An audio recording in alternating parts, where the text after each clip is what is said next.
லாஸ்ட்டாக தான் வந்தார் விநாயக் அப்படிம்பாங்கல்ல மங்காத்தாவில் லாஸ்ட்டாக இருக்கவர் தான் தவம் என்கின்ற பிரதீப் அக்யூஸ்ட்.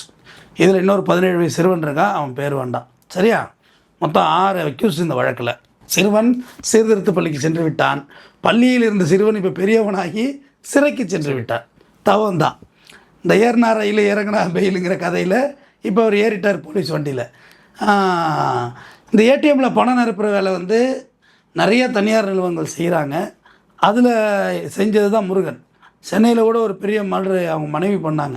2 குழந்தைங்களை கொண்டாங்கல்ல, அபிராமி. அவங்க கணவருமே ஏடிஎம்மில் பணம் நிரப்புறவர் தான். ஓகே, அந்த வேலை தான் பார்த்துட்டு இருந்தார். இப்போ பண்ணுறாரு தெரியல. இப்போ இந்த தவத்துக்கு வந்துடுவோம். ஓகே, க்ரைம் முடிஞ்சுது, தவத்துக்கு வந்துடுவோம். அதாவது ஒரு மாணவன் என்கிறவன் எப்படி இருக்க வேண்டும் என்கிறது ஒரு விதை தான் அந்த மரத்தை முடிவு செய்கிறது. ஆனால் அந்த விதை மரம் வந்து சரியாக வளரலை, அதை கொஞ்சம் ட்ரிம் பண்ண வேண்டியது ஆசிரியர்களோட வேலை.